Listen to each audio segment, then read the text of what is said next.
28 जून 1914 osteo Hungarian empire के Prince अपनी बीवी के साथ बोस्निया के विजिट पर थे। वे अपनी गाड़ी में रोड से गुजरते गुजरते लोगों को हाथ हिलाते हुए जा रहे थे कि एक जगह पर उनके ड्राइवर ने गाड़ी को गलत गली में मोड़ दिया। हालांकि यह टर्न गलती से लिया गया था, लेकिन किसको मालूम था कि महज सिर्फ गलती से गली में आने का अंजाम दुनिया को वर्ल्ड वॉर देखना पड़ेगा। इसमें तकरीबन 4 करोड़ लोगों की मौतें और अरबों डॉलर्स का नुकसान होने वाला था। जी हाँ, एक गलत मोड़ की वजह से, एक रॉन्ग टर्न की वजह से दुनिया को वर्ल्ड वॉर देखना पड़ा। आज की इस वीडियो में हम इसी रॉन्ग टर्न की बात करने वाले हैं। सन 1900 में दुनिया का नक्शा बहुत अलग था। Russian empire, Ottoman empire, Austro Hungarian empire जैसी बड़ी एम्पायर्स मौजूद थे। यहाँ सबसे इंपॉर्टेंट कंट्री थी बोस्निया और हर्जेगोविना, जहां से ये सारे कॉन्फ्लिक्ट्स की शुरुआत होती है। बोस्निया पर ऑस्ट्रियो हंगेरियन एम्पायर ने 1908 में कब्जा करके उसके सारे सिस्टम को कंट्रोल करना शुरू कर दिया था। बोस्निया में ज्यादातर स्लेविक लोग रहा करते थे, जबकि बोस्निया के पड़ोसी मुल्क सर्बिया में काफी स्लेविक लोग वहां भी रहा करते थे। इसलिए दोनों देशों के लोगों की एक दूसरे के साथ हमदर्दियां बहुत ज्यादा थी। लेकिन सर्बिया ऑस्ट्रियो हंगेरियन एम्पायर का हिस्सा नहीं था। अब इन दोनों देशों के लोग थे तो एक ही, लेकिन इन दोनों पर अलग अलग एम्पायर्स राज कर रही थी। ऑस्ट्रियो हंगेरियन एम्पायर चाहती थी कि सर्बिया पर भी कब्जा करके उसको अपनी एम्पायर का हिस्सा बना ले। इससे बोस्निया समेत सर्बिया भी अपने कंट्रोल में आ जाएगा और यहाँ के लोग भी आपसी दूरी खत्म हो जाएंगी। लेकिन यहाँ के लोग ऐसा नहीं चाहते थे। यहाँ के लोग चाहते थे कि जो भी स्लेविक एक जनजाति है जो साइबेरिया के रीजन में पाई जाती है, तो साइबेरिया के लोग चाह रहे थे कि जो भी स्लेविक लोग जो हर्जेगोविना में है या बोस्निया में है या सर्बिया में है, ये आपस में मिल करके एक अलग देश जो आजाद होगा इन सबसे, वही बना ले, जिसको ये लोग ग्रेटर सर्बिया या फिर यूगोस्लाविया का नाम देते हैं। लेकिन फिलहाल स्लेविक लोगों के पास बोस्निया से नफरत करने के अलावा और कोई चारा नहीं था, क्योंकि बोस्निया से लड़ने की ताकत अभी इन लोगों में नहीं थी। बोस्निया सर्बिया पर अटैक इसलिए नहीं कर रहा था क्योंकि उसको डर था कि उसके बगल में जो रशियन एम्पायर है, अगर उसे भनक भी पड़ी कि बोस्निया उसके नजदीक आ रहा तो रशियन एम्पायर उसे छोड़ेगा नहीं। लेकिन बोस्निया हमेशा से चाहता था कि वो सर्बिया के रीजन को कंट्रोल करे और उसमें अपना कब्जा स्थापित कर ले, इसलिए वो सेक्रेटली जर्मनी को बैकअप में रख देता है। दूसरी तरफ रशिया फ्रांस के साथ एक सीक्रेट अलायंस कर लेता है। जब ये सीक्रेट अलायंसेस बन रहे थे बड़े बड़े एम्पायर्स के बीच में, तो स्लेविक्स लोगों का अपना एक ऑर्गेनाइजेशन बन रहा था जिसमें वो ग्रेटर यूगोस्लाविया की डिमांड कर रहे थे। धीरे धीरे ये ऑर्गेनाइजेशंस मिलिटेंट ऑर्गेनाइजेशंस में बदल जाती है और किसी का जान लेने में भी जरा भी संकोच नहीं करती है। ये ऑर्गेनाइजेशन, इन सारे ऑर्गेनाइजेशन में एक ऑर्गेनाइजेशन था ब्लैक हैंड। ब्लैक हैंड काफी खतरनाक ऑर्गेनाइजेशन था और एक ऐसा ऑर्गेनाइजेशन जो जर्रे भर का सोच नहीं रखती थी अगर उसे किसी की जान लेनी हो तो। इसमें से एक नौजवान 19 साल का ग्वालो प्रिंसिप ये सामने निकल करके आता है। इसकी कहानी हम बाद में करेंगे, लेकिन ये ऑर्गेनाइजेशन ऑस्ट्रियो हंगेरियन एम्पायर्स के किसी भी ऑफिशियल्स को मारने के पहले तनिक भी नहीं सोचता था और धीरे धीरे यूगोस्लाविया की डिमांड बढ़ने लगती। फास्ट फॉरवर्ड करके आते हैं 1914 में। 1914 में खबर मिलती है इस ब्लैक हैंड ऑर्गेनाइजेशन को कि ऑस्ट्रियो हंगेरियन एम्पायर का Prince arch Duke Franz Ferdinand Bosnia visit करने वाला है। ऑस्ट्रियन एम्पायर का प्रिंस अपनी एम्पायर का बादशाह किंग बनने वाला था और सर्बिया पर कब्जा करने का सारा प्लान भी इसी का था। ब्लैक हैंड ऑर्गेनाइजेशन के मेंबर्स को किसी भी सिचुएशन में इस प्रिंस को किंग बनने से रोकना था। खबर मिलते ही ब्लैक हैंड के मेंबर्स खुश होते हैं और उनके दिमाग में खतरनाक प्लान जन्म लेने लगता है। सबसे पहले प्रिंस आर्च ड्यूक के विजिट वाले दिन उसका रूट का पता लगाना था। मालूम पड़ता है कि वह सिटी हॉल में एक नए म्यूजियम के इनॉग्रेशन करने वाले हैं। ब्लैक हैंड के लोगों ने प्लान बनाया कि जहां से भी प्रिंस की गाड़ियां गुजरेंगी वहां पे इनके 3 मेंबर्स अलग अलग लोकेशंस पे मौजूद होंगे। क्योंकि प्रिंस थे तो काफी भीड़ होंगी, भीड़ के बीच में इनके लोग मौजूद होंगे और वक्त मिलते ही ये लोग बम फेंक करके या डायनामाइट फेंक करके प्रिंस को मार देंगे। और प्रिंस के मर जाने के बाद ही जो प्रिंस को मार रहा होगा वो साइनाइड की पिल खा करके बगल के नदी में कूद जाएगा। प्लान ये था कि अगर साइनाइड का पिल काम ना करे तो नदी में कूदने से जान तो चली ही जाएगी। सीधा सीधा प्लान, प्रिंस को मारना है और जो मारेगा उसे खुद भी मर जाना है। और ये प्लान इसलिए था क्योंकि ब्लैक हैंड एक सीक्रेट ऑर्गेनाइजेशन थी और ब्लैक हैंड के मेंबर्स नहीं चाह रहे थे कि ऑस्ट्रियो हंगेरियन एम्पायर को इनके बारे में पता चले, वरना ये ऑर्गेनाइजेशन बंद हो जाएगा और इनका जो ख्वाब था यूगोस्लाविया ये ग्रेटर सर्बिया का, ये नेस्तनाबूद हो जाएगा। जहां ब्लैक हैंड के मेंबर्स ये सारा प्लान बना रहे थे, वहीं ग्वालो प्रिंसिप जिसमें बचपन से ही आजादी का जुनून सवार था, वह प्रिंस को मारने के लिए अपना अलग प्लान बना रहा था।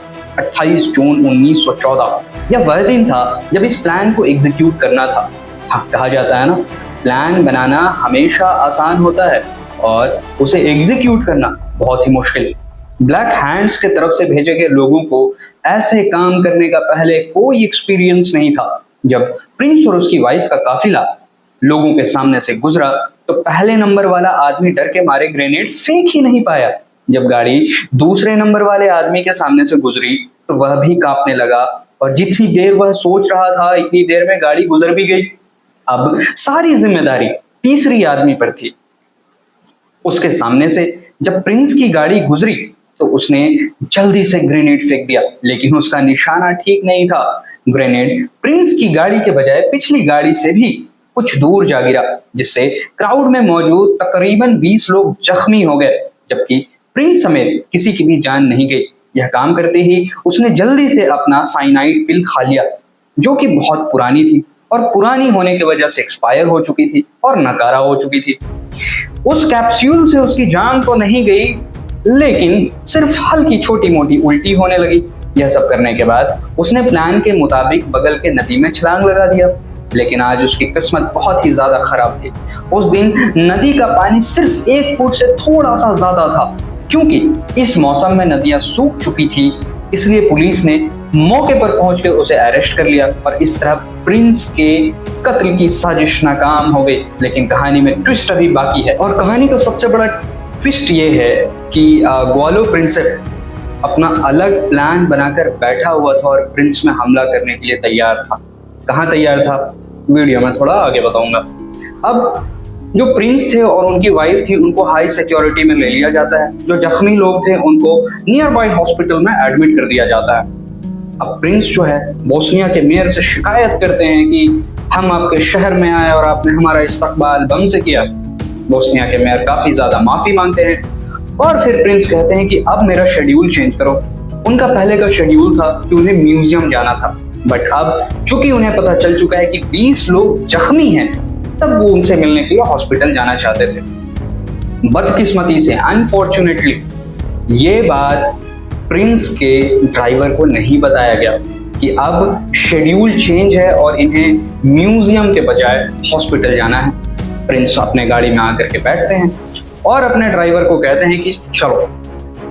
अब ड्राइवर चलता है कहाँ, म्यूजियम के रास्ते। जाना कहाँ था, हॉस्पिटल के रास्ते। अब हॉस्पिटल और म्यूजियम के रास्ते के बीच में एक टर्न आता है, वो टर्न मुड़ते ही हॉस्पिटल है और टर्न नहीं मुड़ने पे म्यूजियम है। अब जब ये आगे जा रहे थे तो उसी टर्निंग पॉइंट पे हमारा ये प्रिंस खड़ा था कि प्रिंस आएंगे और हमला कर देना है। इतने में प्रिंस की गाड़ी जो है वो म्यूजियम के लिए टर्न करने लगती है। ड्राइवर, जिसको मालूम नहीं था कि प्रिंस को हॉस्पिटल जाना है, वो गाड़ी को म्यूजियम की तरफ ले जाने के लिए अग्रसर थे। उसी टर्न पे जैसा कि मैंने पहले बताया कि प्रिंसिप खड़े थे। तुरंत फौरन जो स्टाफ मेंबर थे उनके ड्राइवर को, यानी कि प्रिंस के ड्राइवर को बताते हैं कि शेड्यूल में चेंज है और अब हमें हॉस्पिटल की तरफ जाना है। रिवर्स करते हुए गाड़ी की रफ्तार काफी स्लो हो चुकी थी और ग्वालो प्रिंसिप को इससे अच्छा मौका नहीं मिलने वाला था। वह अपनी पिस्टल निकालता है और गाड़ी पर फायर कर देता है। प्रिंस आर्च ड्यूक और उसकी वाइफ मौके पर ही मारे जाते हैं। जब प्रिंस की मौत की खबर ऑस्ट्रियो हंगेरियन एम्पायर के किंग थे उन तक पहुंचती है तो वह गुस्से में आकर सर्बिया पर हमला कर देता है। दूसरी तरफ से रशिया, जो पहले से ही सर्बिया को सपोर्ट कर रहा था, उसने समझा कि शायद ऑस्ट्रियो हंगेरियन एम्पायर सर्बिया पर कब्जा करना चाहता है, इसलिए वह सर्बिया के बचाव में ऑस्ट्रियो हंगेरियन एम्पायर के खिलाफ खड़ा हो जाता है। उधर जर्मन एम्पायर ने पहले से ही ऑस्ट्रियो हंगर एम्पायर को सपोर्ट दे रखा था, इसलिए वो भी रशिया के खिलाफ खड़ा होने के लिए आ जाता है। अब वीडियो के शुरू में मैंने बताया था कि रशिया और फ्रांस पहले से ही एक अलायंस कर चुके थे, इसलिए फ्रांस जो है, जो पहले न्यूट्रल रहने का कोई इरादा भी रख रहा था, वह भी रशिया के साथ मिलकर के जर्मनी पर हमला कर देता है। ऑटोमन एम्पायर को कमजोर करने में फ्रांस और रशिया का बड़ा हाथ था। इसी वजह से वह जर्मनी की सपोर्ट में अपने हथियार निकाल लेते हैं और यूनाइटेड किंगडम, जिसने फ्रांस के साथ मिलकर मिडिल ईस्ट में ऑटोमन एम्पायर को खत्म करने की साजिश रची थी, वह फ्रांस के साथ था। देखते ही देखते इस जंग में जापान और यूएस की भी एंट्री हो जाती है। एक गलत टर्न लेने की वजह से वर्ल्ड वॉर 1 की शुरुआत हो जाती है। कहा जाता है कि अगर प्रिंस की गाड़ी वो रॉन्ग टर्न नहीं ले रही होती तो शायद world war 1 would never have happened. World war 1 के होने से बैटलफील्ड में तकरीबन 4 करोड़ लोग मारे जाते हैं। एंड जब बहुत सारे रीजन से मिलिट्री कॉन्फ्लिक्ट्स होती है ना, तो अपने साथ बहुत सारी बीमारियां मिलाती हैं। और कौन भूल सकता है 20th सेंचुरी का सबसे बड़ा epidemic Spanish flu. Spanish flu की वजह से पूरे दुनिया में तकरीबन 5 करोड़ लोग मारे गए। यानी कि वर्ल्ड वॉर 1 के वजह से डायरेक्टली 4 करोड़ लोग, स्पेनिश फ्लू के जरिए 5 करोड़ लोग मारे गए। इसके अलावा ये खत्म नहीं हुई है, इकोनॉमिक डैमेज जो पूरे दुनिया को होता है, जिसकी वजह से हम देखेंगे कि 6-7 साल के बाद पूरी दुनिया का ग्रेट डिप्रेशन को एक्सपीरियंस करती है। वो कितना भयावह था कि भूख से करोड़ों लोग मारे जाते हैं, सिर्फ एक रॉन्ग टर्न, 1 रॉन्ग टर्न।